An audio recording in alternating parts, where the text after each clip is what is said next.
Non è solo sport, attorno a questo si muoverà tutta una macchina organizzativa che avrà dei riflessi straordinari nell'economia del nostro Veneto. Il lavoro che è stato fatto grazie al presidente Zaia è stato corposo, è stato assolutamente non improvvisato. Mi ricordo quando tanti dicevano sì, insomma, hanno presentato la candidatura così per presentarla. In realtà no, c'era dietro un dossier molto elaborato. I 5 cerchi della bandiera olimpica possono finalmente sventolare in Consiglio regionale a Venezia. I giochi invernali del 2026 a Cortina e Milano sono realtà. Tra gli esponenti della giunta e tra i banchi della maggioranza a Palazzo Ferrofini si tratta di una vittoria che ha un autore indiscusso. Il presidente Zaia, che inizialmente aveva avuto un sacco di critiche, soprattutto anche da parte dell'opposizione qui in Consiglio regionale, che aveva presentato un dossier scadente e quant'altro, invece alla fine insomma possiamo dire che questa è una vittoria anche e soprattutto del presidente Zaia, che ci ha creduto fino all'inizio e ha portato a casa questo grande risultato. Molto soddisfatte le categorie economiche per un evento considerato una grande opportunità di sviluppo del territorio. Ricadute economiche molto importanti, non solo per gli imprenditori, per tutti gli operatori, ma anche per il sistema paese,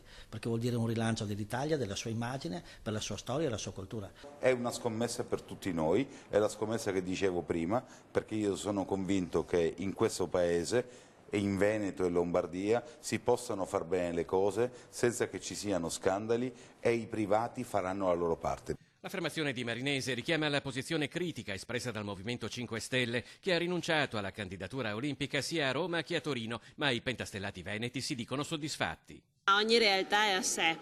Io dico soltanto che Cortina già offriva la possibilità, data dai mondiali che si celebreranno nel 2021, di avere già praticamente tutto fatto, quindi è soltanto l'occasione per completare quello che non si era avuto l'occasione di fare prima. Per l'unità in regione, almeno per il capitolo Olimpiadi, gli esponenti del PD si tolgono però qualche sassolino coi leader nazionali. Era partita già con il governo Renzi questa proposta delle Olimpiadi, peraltro contrastata da Di Maio e Salvini a suo tempo. Adesso si sono invertite le parti, ma questo non vuol dire che non dobbiamo essere tutti convinti, sostenitori di un impegno e di uno sforzo per essere all'altezza di questa sfida straordinaria.